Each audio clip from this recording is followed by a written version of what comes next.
and welcome everyone. Happy New Year to you all. I hope you had a reasonable New Year. We're talking about water alternating gas today. And I joked this morning that here, living in Aberdeen, I have a water alternating gas experiment going on outside my window. It's been a lot of heavy rain and quite windy recently. Thankfully, no hydrocarbons out there. So today we're going to look at water alternating gas. And well, if you remember, if you've been with us from the start, you'll remember that we began looking at the fact that when we start core analysis doesn't start in the lab. It starts before it gets to the lab in coring, and we need to control the whole process.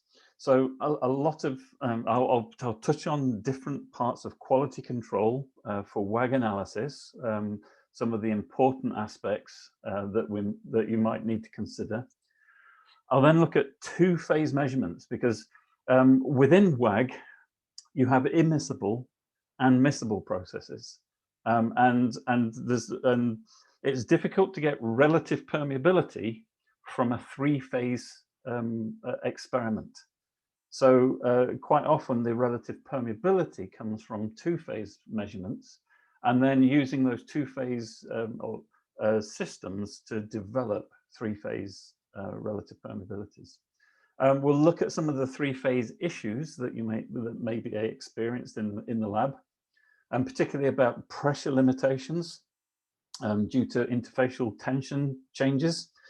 And then look at calculating gas-water injection ratios, some of the complexities of three-phase production, particularly for miscible systems, and then finish off with a couple of case histories. So if you were with us, you'll remember that I've discussed how when we obtain data, we need to ensure that the material that we're using is representative. Now, I put here representative reservoir rock. It's not just the reservoir rock. We need representative rock with the representative minerals, and that those samples that we obtain are representative of the reservoir properties that are seen of permeability and porosity, saturation, and wettability. Wettability is very important in these considerations, and particularly representative fluids. And when we talk about representative properties of the core, what we should begin to look at is a probabilistic look at the samples that we have, the distribution of porosity, the distribution of permeability, and acquire samples with similar distributions. It's also important to note right at the start that in core analysis and core flooding, what we're attempting to achieve and attempting to describe is microscopic sweep. We are not attempting to describe other aspects of sweep efficiency, like volumetric, aerial or horizontal, vertical sweep. Those should be described by other reservoir characterization techniques. So through sedimentology and geology, through the petrophysical programs, where we're segregating out the different layers of our reservoir. That is where we obtain aspects of these other sweep efficiencies. In core flooding, we're looking at microscopic sweep. And it's important to understand that when we're discussing representative conditions and representative material, we are already at a stage where the samples really aren't representative of the whole reservoir. We're trying to represent individual rock types. We're using small samples. And so within those small samples come a number of maybe boundary conditions, physical challenges, We are in the laboratory, it's prone to capillary pressure. Capillary pressure sucks. It causes challenges in the core flood data that we obtain. Wettability is essential to what we do. Now, I gave a webinar previously on wettability, calling it wettability essential but meaningless. The meaningless part is a proviso by current measurement techniques, because wettability allows us to get a general idea of things like sort of where my relative permeability might be, the sort of maybe a wide range of relative permeability, sort of indication of possible residuals, but it doesn't pin down the actual relative permeability and actual residual data. And then our relative permeability itself is exposed to boundary corrections, which are going to be necessary. So we need to understand what those are before we go into looking at three-phase systems. Reservoir fluids. The reservoir fluids, we have to ask, well, what is representative of my reservoir fluid? Does it have to be the live fluid at full reservoir conditions, where many labs don't actually have that equipment? What you may, particularly if you're looking at immiscible system, where it could be modeled by say a laboratory fluid. And then we have to also ask the question about miscibility. Is our system miscible? Or understand that, we need to understand the equation of state of our fluids. So that looks at a PVT study or fluid study. And I'm not going to be discussing fluid studies in this, not in great detail in this particular webinar. So this webinar is, there's a wide range of topics within water alternating gas itself. We could spend a day or more discussing the complexities of it. And what I'm going to be looking at in particular is some of the challenges in the core flooding process or the laboratory process of performing these tests. But we have to ask that question, is our system miscible or is it immiscible? If it's miscible, do I need to still really go to reservoir fluids, or can I find a model fluid with a similar equation of state, similar gas oil ratios and properties as my live fluid? But all of this needs some thought, some consideration, maybe some pre-studies in order to find out what is representative.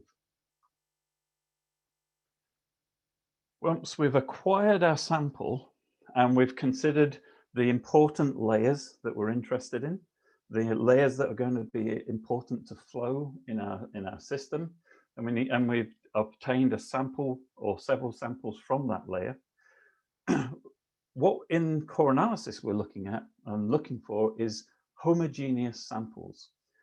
This paper here is, or this diagram here is from a paper by Hamon in 2000, showing the impact of heterogeneity. So what they did here was the lines, the single nice exponent lines here are the relative permeability to oil and water of a homogeneous rock. They then introduced a single thin layer that had a different absolute permeability.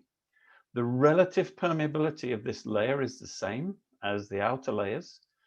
The only thing that's changing is absolute permeability, but this then acts as a thief zone so that it segregates flow. And this is why we look at, why we're not looking at horizontal sweep in core analysis, because it could be impacted by heterogeneity. And this is the impact of that heterogeneity on relative permeability.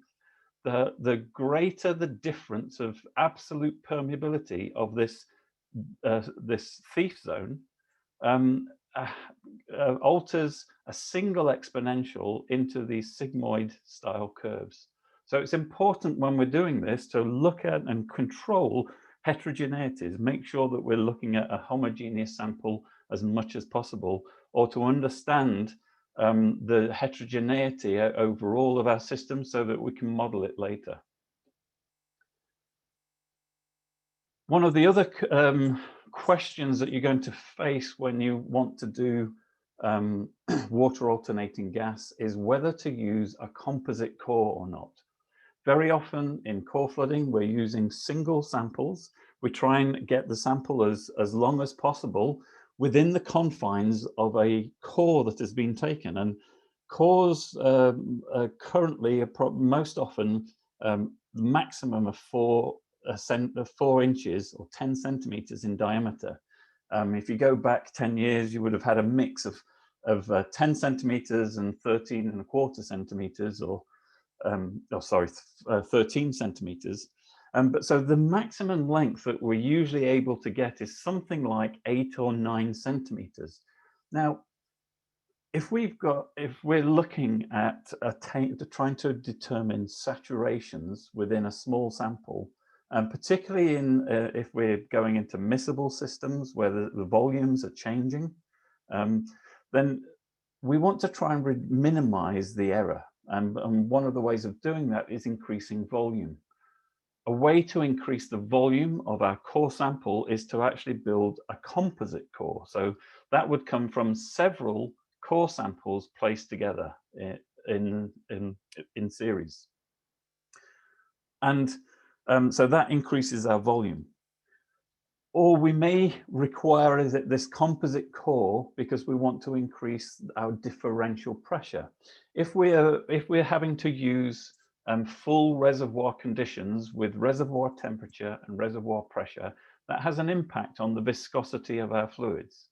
The fluid viscosity is then much reduced compared to, say, standard laboratory conditions, and that reduces the differential pressure.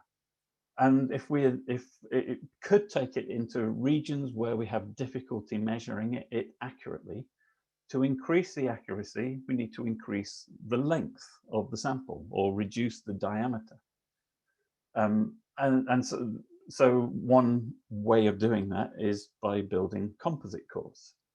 The other reason for potentially building a composite core is to attempt to reduce capillary end effects. And I'll come on and discuss capillary end effects in a bit more detail. So when we build a composite core with the attempt to reduce capillary end effects, we want to try and ensure that we're actually doing that and not compounding capillary end effects. So one of the questions to ask when we're building a composite core is to tissue or not tissue? Some laboratories will use a tissue paper or a filter paper or some material that's slightly pliable, slightly soft, to place between the samples at the intersections of the samples in an attempt to try and build capillary contact between the samples, or try and improve capillary contact. In my experience in general, particularly in water oil systems, and particularly if you've got interchanging interfaces, that actually increases the problem rather than reducing a problem. In my experience, it's better to try and just butt the samples together, try and make the surface of each sample as smooth and as perfect cylindrical as possible, and to then build together and maybe apply a little force to bring the ends together and try and help them to meet a little and seat against one another. Particularly with water alternating gas, and particularly for miscible water alternating gas, you may want to may require a longer core to enable miscibility. So there are 2 types of miscibility. One of those will be perfect first contact miscibility, where as soon as you bring 2 fluids together, they begin to mix. The other type of miscibility, and this is particularly the case for carbon dioxide, but other leaner gases potentially as well. Those gases could be dynamic miscible, dynamically miscible, or partially miscible, or sometimes gets called multi-contact miscibility. And those systems require a higher surface area of contact before becoming miscible. And they will require a certain length to enable the miscibility to grow within the sample itself. So that is probably the final reason of building a composite core within a WAG system. But when we're building these composite cores, we need to be very careful in how we're putting these together. I've seen a lot of data of samples being placed together in composite cores that really should never have been put together. So this is the process that I suggest you should be using to validate and quality control the samples, obtaining images and CT scan images of the sample itself to look at, do they appear similar? Do they have similar appearance physically? Do they have a similar appearance in CT, which it would be CT density? Look at the density distribution from CT. These circles here are a tool within the CT software to allow you to look at density distribution, look at the average density, CT density of these samples, and make determinations of whether these samples are the same or not. And you can also use mercury injection capillary pressure to characterize the samples, to look at the pore throw size distribution and determine again whether these samples are similar. And here are this is the capillary pressure data and pore throat size distribution data of these 4 samples. And we can see that there's some slight variance in saturations at the higher pressures. And that's from some slight variation in the peak distribution here. But basically these samples are quite alike. There's a question here for composite core, how do you arrange the cores? I'm going to come on to that. That's I think my next, or a couple of slides. Also look at the mineralogy. We want to understand and make sure that the mineralogy is correct, because the mineralogy will control wettability together with the fluid system that we have. And we want to check the basic properties. So we want to make sure that the samples that we've taken align with our routine data, so that if we overlay our routine data here in the gray and the scour samples that have been obtained, or the core flood samples that have been obtained, you can see samples that have similar properties. You might be considering putting these 4 samples together as a composite. You might consider putting these 3 or maybe these 4, but double check all of the properties. Go through, so that's porosity, permeability. When you saturate the sample, measure water permeability. Then you obtain the irreducible water saturation or connate water saturation. It should be aligned to whatever the saturation is in your reservoir for the height of that rock type that you are looking and interested in. At that point at SWI, you should have an oil permeability at SWI, and we can correlate those together against the original absolute permeability. And we should have alignment, and there should be really no outliers unless we've got different rock types. So different rock types may appear as different trends when we cross plot them together. But we need to do that quality control to check that we've got samples. We shouldn't be putting samples together that are different. This is the sort of thing that can happen. We have changing saturation in one of the samples from a 30% down to less than 10% in one sample. And the remaining samples are all showing some gradient saturation in here. These samples were all established by centrifuge, and it can potentially create a gradient. So we need to consider what is the most appropriate way to prepare our samples as well, and make sure we've got representative samples. And in this case, this sample probably should never have really been put into this composite. So we need to make those checks. And as somebody has already asked, how do we determine what order? So there's a good paper by Langos et al. From 1998 looking at different ordering patterns. So they looked at what I call progressive, which is that the permeability is getting higher and higher so you order them from lowest to highest permeability, from injection to production. Then you have what I call retrogressive, which is the permeability is decreasing. So highest permeability at the inlet to lowest permeability at the outlet. And then you have one that was devised by Huppler, which is a harmonic averaging ordering. So you've determined the harmonic mean of all the samples together.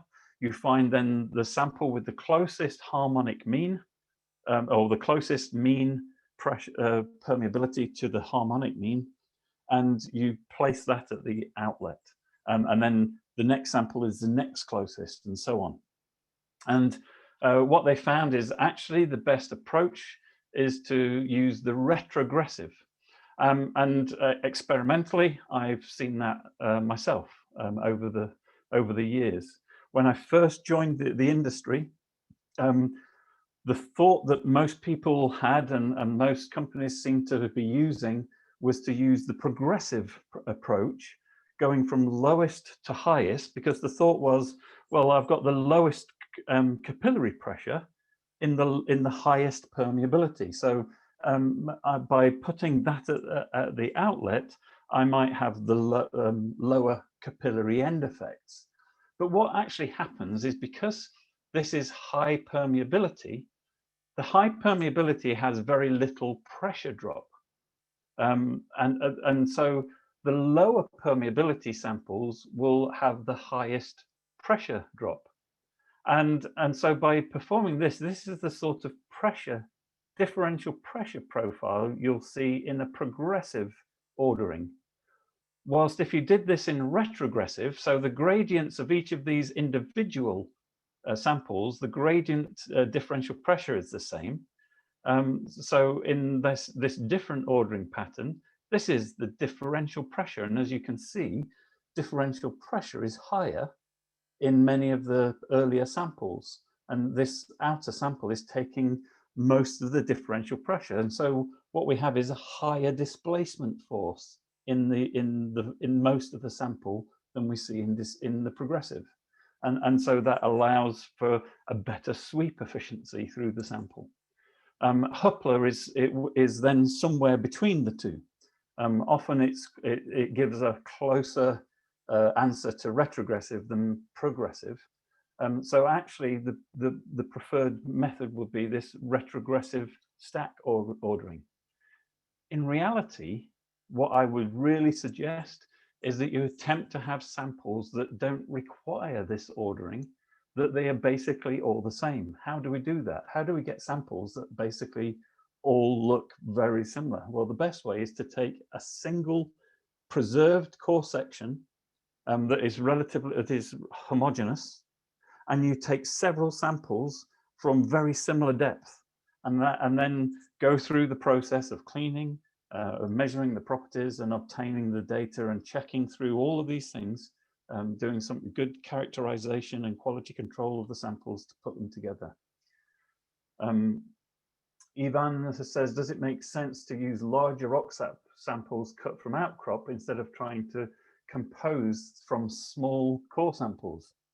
Well, I bring you back to my original point, which is representativity. Is the outcrop sample representative of your reservoir? Does it have the correct mineralogy? When you apply wettability and aging to the sample, does it give you the same wettability as you expect in as you observe in the reservoir? Do you actually know what that is? If you don't know, you have to test. You have to do a pre-study to check these things and make sure that we've got representative samples, representative conditions. You will then need to do two-phase experiments. So there are two forms of WAG. There's going to be immiscible WAG, where the water is a mobility support for the gas, so that we're trying to reduce the mobility, the high mobility of the gas by injecting water and trying to hold the gas back. It also brings three-phase interfaces, which I'll discuss in a little while. So first, you want to begin to describe those two-phase experiments. So the water gas, water oil, and the gas oil systems, both the relative permeability and the capillary pressure. And you want to do that in imbibition and secondary drainage, possibly as well, because you may need to understand the hysteresis of the system. So as I'm saying here, relative permeability may not be possible from three-phase core floods. Because when we're doing three-phase core floods, particularly if we're injecting gases that are non-native to our reservoir, then we begin to have potential side effects or other interactions and compatibility issues. So we could have organic or inorganic scale. No, that should be scale. Organic or inorganic scale, so asphaltene deposition or salt deposition. We might have fines migration due to if we're injecting a low salinity water or something that's water that's not native to our system. So we need to understand these other effects, and if these other effects are happening with the real fluids, we're not going to get relative permeability from them, but it will give us information of what's actually going to happen when you start trying to inject these fluids. The other issue when we start doing these two-phase systems, so the two-phase systems won't really observe these processes if we're doing the design correctly and using fluids that are not going to have these issues. So in order to define rel perm and define capillary pressure. But one of the problems is we're going to need to correct those for this capillary end effect. And this is the problem with capillary end effect. In order to get flow, it's necessary to have some difference across the sample, some energy difference. And the way we often do that is by either creating a pressure gradient, or injecting at a constant rate, which produces a pressure gradient.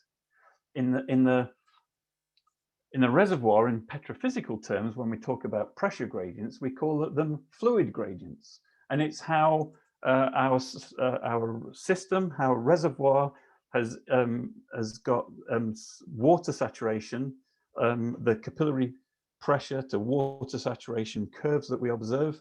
Those are distributed because of pressure gradients between our fluids in the reservoir. That's going to happen in this plug. When we start flowing in a plug, we apply a pressure gradient across the sample. We have a high pressure at one end and basically zero pressure, differential pressure at the other end. And that creates a fluid gradient pressure. So a high fluid gradient at one end and a low, almost zero fluid gradient at the outlet. Having that fluid gradient causes a saturation gradient. So these are saturations at different flow rates where we've applied different fluid gradients or pressure gradients across the sample. So in order to correctly obtain rel perm, we need to simulate relative permeability and capillary pressure together to obtain our core flood, two-phase core flood data. And this is the impact it can have. So the series here are relative permeability derived from two-phase core floods without correction. performed at different flow rates.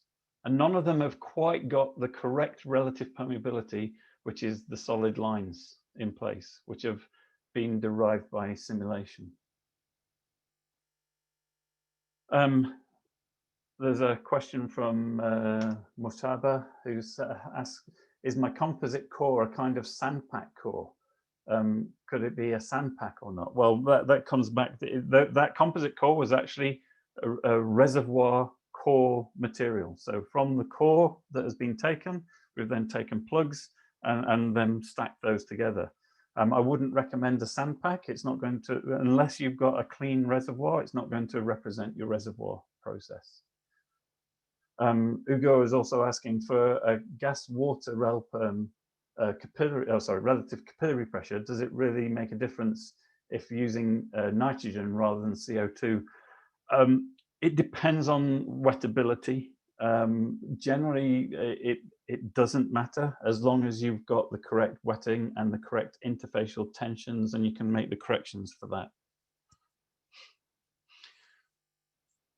So one of the other problems when we're trying to, particularly this is more for gas oil systems, when we're trying to obtain a gas displacing oil, one of the problems and the issues that we have are that we have applied water saturation with a particular oil water pressure that has given us initial conditions.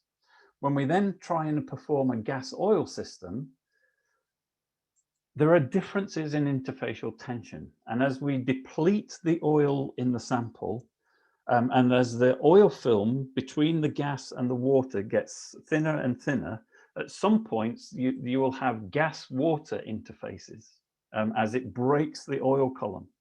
And at those gas-water interfaces, the interfacial tension is very different. So the interfacial tension of gas oil is 26, roughly, for looking at just some generic data. Interfacial tension of water oil is around about 40. And interfacial tension of gas water is 72. So if we have applied capillary pressure using interfacial tension of 40 in a water oil system, and we're then injecting gas, where gas has an interfacial tension of 72, if we get to the same equivalent pressure of that water oil in the gas, well, it's actually going to be almost twice the actual physical force on the system. And what you may end up doing is displacing water.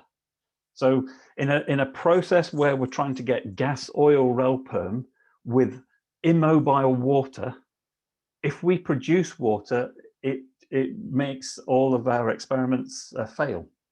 If that happens in that experiment, because we've now produced not just oil and gas, we've also produced water. And so the relative permeability of gas and oil break down unless we know exactly how much water has been produced and where from and when, which is difficult. So very often you have to begin to try and limit pressures, or you need to do processes at establishing. You may not be able to, you may have to establish to lower higher pressures, or look at gas water establishment at the start, and then make sure you limit your pressures of injection when you do the gas oil process, both in a flood and in if you're doing this by centrifuge. You also want to look at scanning curves to help understand some of the hysteresis, maybe. There are a number of different methods out there. I'm showing here just a couple. This is one with Kilo, where here we've got a primary drainage curve and a primary imbibition curves. And then those become our bounding curves. And within those boundaries, we describe the scanning curves based on the different saturations that we begin from, and those then correlate maybe by a land correlation or Spiteri, or however you define your residual saturations. those residual saturations are based on the starting position. And we can describe the curves between those outer bounds.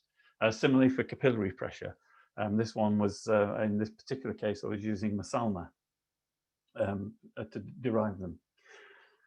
We then want to look at, once we've got all our two-phase systems, we then start considering our three-phase processes.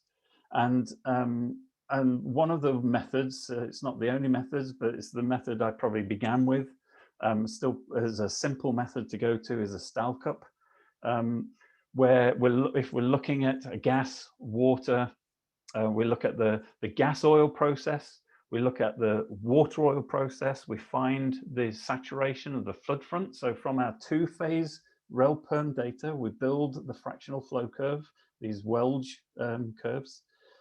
We find the point of intersection of a tangent, gives us our flood front saturation, and we find the mobility ratio of the gas, or water, and the mobility ratio of the gas at the flood front.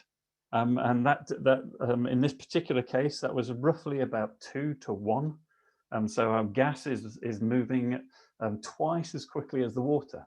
So when we inject water and gas together, what we want to do is switch that ratio so that we inject water at twice the rate of gas, so that the flood fronts flow simultaneously. We also then need to consider where our water and our gas are coming from. Is it re-injection water? Is it seawater? Is it an aquifer? Where is our gas coming from? Is it produced gas, flue gas? Because if we're wanting to represent what's going to happen in the reservoir, we're going to need to represent and have accurate descriptions of those waters. So whether it's a compiled water or synthetic water based on a composition of water, or whether it's an actual sample of the injection water, that needs to be looked at, and look at the effects that will have. Is it going to cause scaling? Is it going to cause swelling of clays and fines migration? If we're in a carbonate, we might observe dissolution. And then with dissolution comes later precipitation, and what's the impact that that's going to have? If we're using a lower salinity water, how's that going to impact my system? So all of these things are questions you have to ask before you run the test, to verify that what we're doing in the test is not just looking at artifacts and secondary interference of the system. Also, if you know that those things are going to happen, what treatment are you going to use? So discussing with the laboratory exactly what you're going to be doing and what your production plans are is very important in order to design the tests and to look at these secondary issues like formation damage. And we have to then consider, how are we going to measure our system? So this is a video playing, showing you a three-phase miscible gas injection at the moment. It was then followed by water injection, but this is just showing you, initially there's a gas column and an oil column that were in equilibrium. The gas is now about to disappear because the injection gas is not in equilibrium. It's an undersaturated oil, and so it begins to swell, and we get to the point where there's a single phase fluid in the system.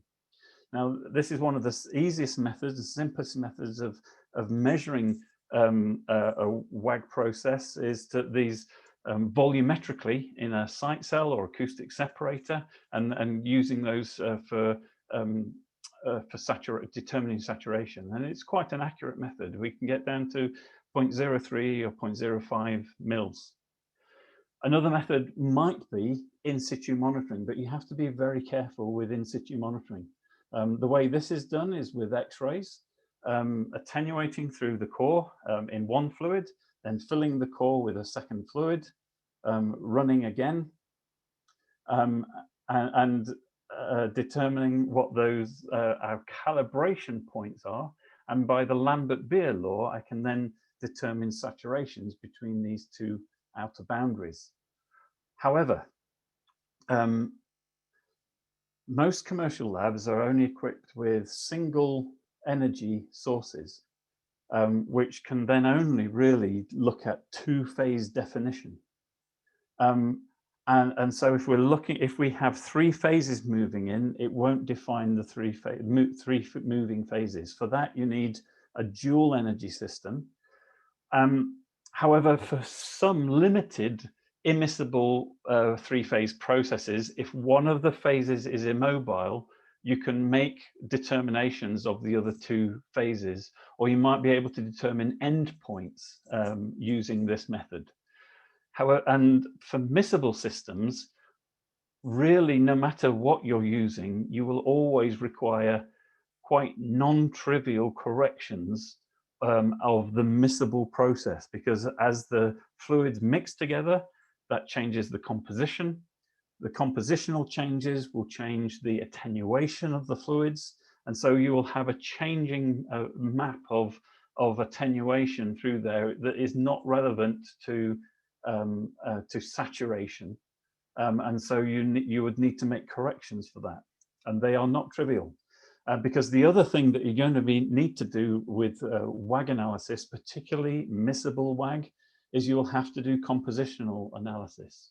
You'll have to look at the composition. This is a compositional map of plot of the separator fluids. So we're going from the original oil to the injected gas. And this is showing you different components in there. So there's my nitrogen component, high start to low from the injected gas, low nitrogen in the injected gas, but higher C1 or methane.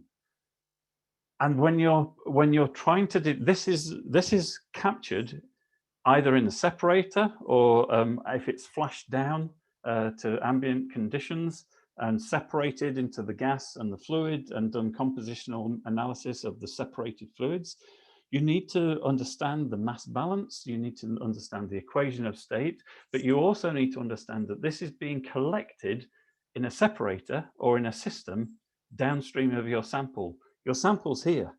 And so what you're collecting here is not exactly what happened in the sample. So you'll have to look at corrections for the separator to core distance and the volume involved in that process. You'll also need to make time corrections and saturation offsets, or time offsets and saturation offsets for that process. And these are not trivial. They're quite difficult. So that's the different processes. I'll finish very quickly with a few, and in these I'm just looking at miscible WAG. I'm looking at different injection scenarios of three different miscible WAG processes. So one was simultaneous WAG injection, so commingled injection. So in this one, injecting water and gas simultaneously. The next one will be here slug injection. So in this particular case, it was using 0.2 pore volumes. I've also seen cases using 0.5 or a variety of different volumes between 0.1 to 0.5. And there may be some differences to there. And then the final one was just injection to residual saturation. So first injecting water, then injecting gas, and then maybe injecting water again until we get stable readings. So I'll nip through the equation of states. So you will want to do swelling tests, look at the swelling factor as a function of different things. You'll want to understand your minimum miscibility pressures. Look at your two-phase systems, determine some, say, residuals, expected residuals from the two-phase systems. But then here is the first. So one is a lean gas, miscible lean gas, and miscible rich gas, and very low residuals, 5 and 0%. then this is the water flood. So those were in a secondary injection process. Then a water flood in secondary with then some, and that was 20 to 40% additional recovery compared to the secondary. By then doing a WAG injection after the secondary water injection, we see we achieve similar endpoints, but actually if we look at how long this took maybe less than a pore volume to just over a pore volume injection, whilst this is then taking about a pore volume and a half. So in this case, it was the previous water injection has maybe dampened the sweep efficiency of the tertiary commingled injection. This is just showing you a map of or a plan of secondary gas injection, then a water slug, a gas slug, a water slug in 0.2 pore volume portions.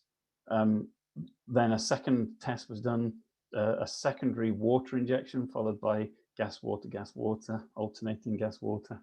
So here's a primary lean gas injection followed by a WAG, carbon dioxide WAG. And we see some improvement, maybe 5% additional recovery. Here was a secondary WAG injection of that same carbon dioxide, and we can see that was much more efficient, performed as a secondary process. Then we performed a water injection, followed by a tertiary WAG, and that gave us similar recovery, but obviously you've got a longer injection period to get there and higher injection volumes to get there. And then final one was injection to some endpoint. So here's my secondary injections down to 0 to 5% residual. And my water gets me to about 30% residual, and then the tertiary WAG gets me down to less than 5% residual again. So in all of these different methods, it was giving quite similar results, whether you're in tertiary or secondary mode, whether you're doing commingled or a slug injection. The difference comes down to maybe sweep efficiency or the length of injection times and volumes that are going to be required. So in conclusion, the experiments in WAG, they require representative material, but because of the expense of many of these are much higher end testing, so they're going to be more expensive. So you really need to think about what you're doing and look at how it represents your system. Carefully consider your sample requirements, the properties, the lengths, and whether you need to use stacks. Look at the two-phase experiments, do good quality control and interpretation on your two-phase experiments, which will be needed to define your three-phase testing. Understand your equation of state. That's going to be very important to know whether you need to be miscible, you're going to be miscible or immiscible. And then consider the experimental artifacts and any consequential reactions, because you know, it's all great showing that water alternating gas can give you 5, 10, 15% additional recovery, but not if it shuts off your injectivity. And discuss those recovery scenarios and the different scenarios that you're thinking of with the laboratory in order to try and pin down what's going to be the most helpful and most likely to be able to use to try and, well, one, minimize costs, but also to really define the experiments that you want to perform and consider those consequential reactions. Okay, thank you for your attention. And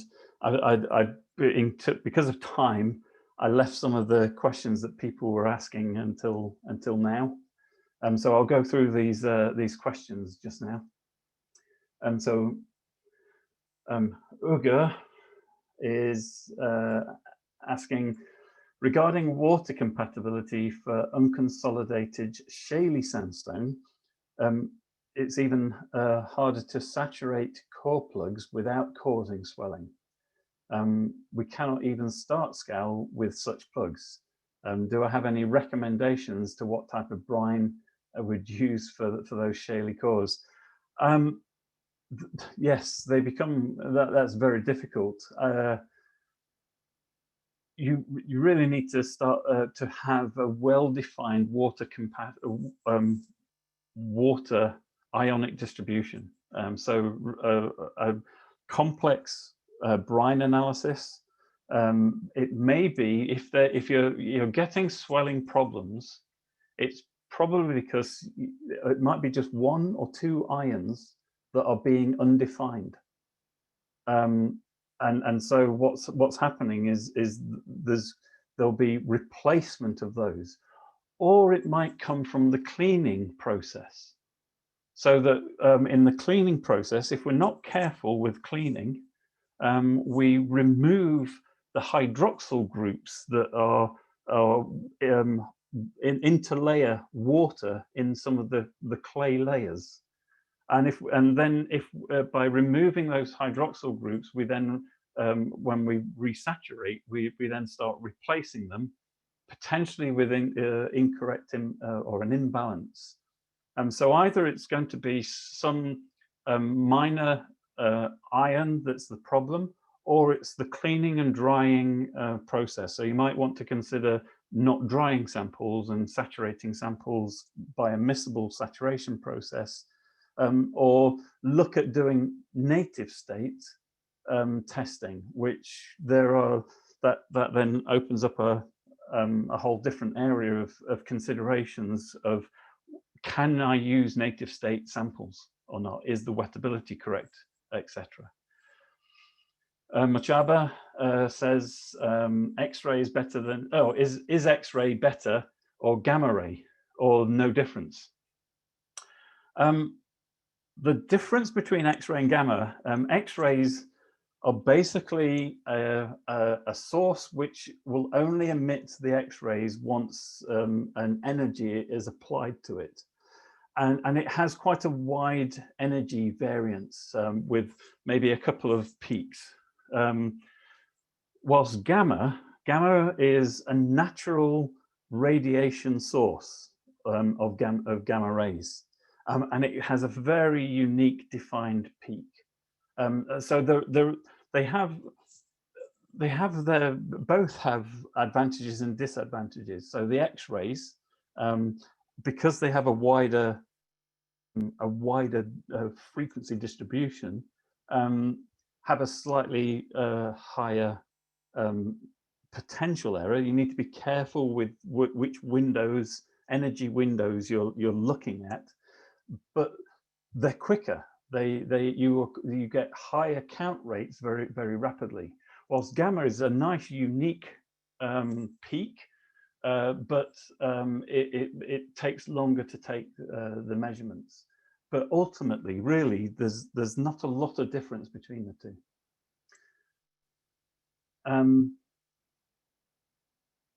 Do I think it's realistic to have 100% recovery factor? Well, so as I mentioned right at the start, what we have to remember is what we're looking at here is the microscopic sweep. So this will be in a particular unique layer that has been well swept by that system with no heterogeneities. So there will be layers in your reservoir that will have if we see that in the lab, there will be certain layers and certain regions that will have 0% residual or 100% recovery factor. However, not all your reservoir is homogeneous like that, and so you will have different distributions of residuals due to how much those particular layers and regions have been swept. So the other part of characterizing your reservoir is important in order to understand how those distribute, how the flow and sweep will distribute. Where did I use the equation of state? Well, the equation of states come when we're looking at the compositional analysis and mass balance or material balance. When we're looking at, if we're doing a miscible gas injection where they mix, we get swelling effect and compositional changes happening within the fluids within the sample. So there you need to understand the equation of state. I didn't show that on here. We've got limited time in here, so we can't show those everything. Bulgal says, thanks, Jules, for yet another great talk. Well, thank you, Bull. The three case studies I showed towards the end, are those published studies? No, they're not, which is why I've not given any other data on those. They're studies I've been involved in. Producing gas may sometimes lead to choking of wells if the variations in GOR are high. Then I think the reservoir management needs to be reviewed. Would you find using polymer surfactant or other ER methods more effective for field production? You have to do a pre-screen of what you think is going to be the most efficient process for you, for the facilities you're able to put in place, because those are the decisions that you're going to have to make. So before, well, maybe you would really do your pre-screening first of what is going to be the most likely scenario to look at that. But you do need to look at all of these things. Where are your fluids coming from? How are you going to inject? What's the impact going to be on productivity? As an experimentalist and core analyst, I have not been involved in much of the facility design and the impact on the physical impact on productivity in the field. So a reservoir engineer would best be able to, with a more experience of that, would be better able to answer that question. Do I have a method of quantifying gas trapping and test impact to gas trapping to SOR? Yes, there are various methods. I wrote a paper, or co-wrote a paper in 2013 looking at the problem of trapped gas in the Society of Core Analysts. So yes, there are methods. That's again, it's a different topic. So I wasn't looking at that today. But that might be something you want to consider after a WAG injection. Well, after a gas injection, you follow it with water to trap gas. Can slab be used for experiments, for 2D porous media experiment? And the actual slab core. I don't know if the equipment, probably could be if there's equipment out there to perform it, and you're able to understand accurately the length, area, dimensions, and you're able to control those. So I don't know of anybody doing it, but it possibly could be. But it would be quite expensive because you're probably going to have to create the equipment to do it. How are we doing for time, Jennifer? We're a couple of minutes over now, Jules, so we might want to wrap up actually. We do have a few more questions outstanding, and we've also got quite a lot of questions from the pre-questions. So we might want to get back by email, considering time. Yeah, okay, we'll look at trying to respond by email to all of your other questions. So again, thank you everyone for joining, and Jennifer's just going to wrap up with some of the upcoming events. Perfect. Thank you very much, Jules. And thank you everybody again for joining. Yeah, as we said, we will definitely get back to everybody, all the outstanding questions. from session and those that were put forward prior to session by email. So you'll also receive a link tomorrow with today's recording as well. So look out for that one in your emails as well. Just looking forward quickly to what we have coming up. We are running out of time, sorry, I know, so I will be quick. You'll see on the 18th February, we're back with our core analysis and EOR series and looking at cuttings analysis. This time, Richard Arnold, one of our specialist technical consultants, will be joining us, so he'll be a new face to the sessions, but we're looking forward to bring you that one.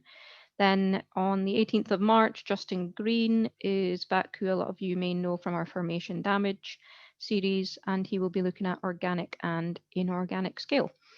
All the registration details for these sessions will be up on our Premier Corex LinkedIn and social pages, so please do keep a lookout for them. If you want to give our page a quick follow as well, that would mean you won't miss anything as we release it, and yeah, you'll be able to keep up with news from us as well. Our previous sessions, just to note, are up on YouTube if you haven't missed anything previously, so you can catch everything in Jules's series from last year and some of our formation damage webinars up on YouTube there. So thank you. We will end there because we're nearly 5 minutes over. Thank you for hanging on. But yeah, thanks for being here, and we will see you next time, hopefully. Thanks, everyone.